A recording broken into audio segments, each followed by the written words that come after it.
In this tutorial, we're going to show you how to reset to factory defaults for your TP-Link Archer GE800 PE19000 tri-band Wi-Fi 7 gaming router.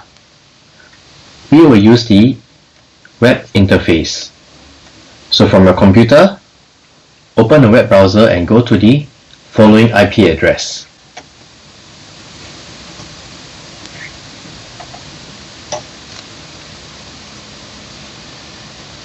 Now log in using the local password that you have set up.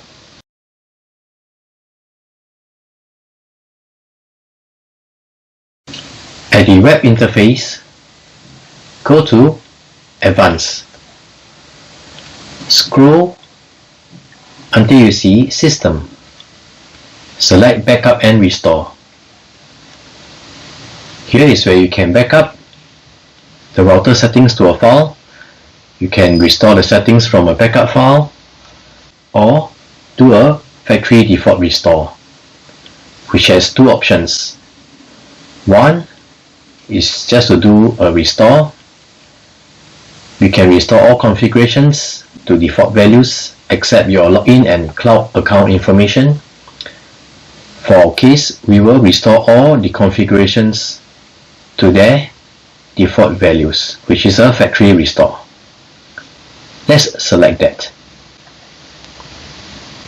Do note that all current settings will be lost and the router will reboot to restore the factory default settings.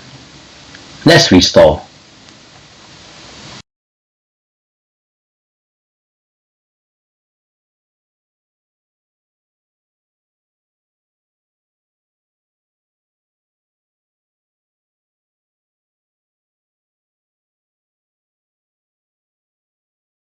The factory restore is done. You can now set up the router to the network using either the TP-Link Theater app or via the web browser. So this is how you do a factory restore for your TP-Link Archer GE800 PE19000 tri-band Wi-Fi 7 gaming router.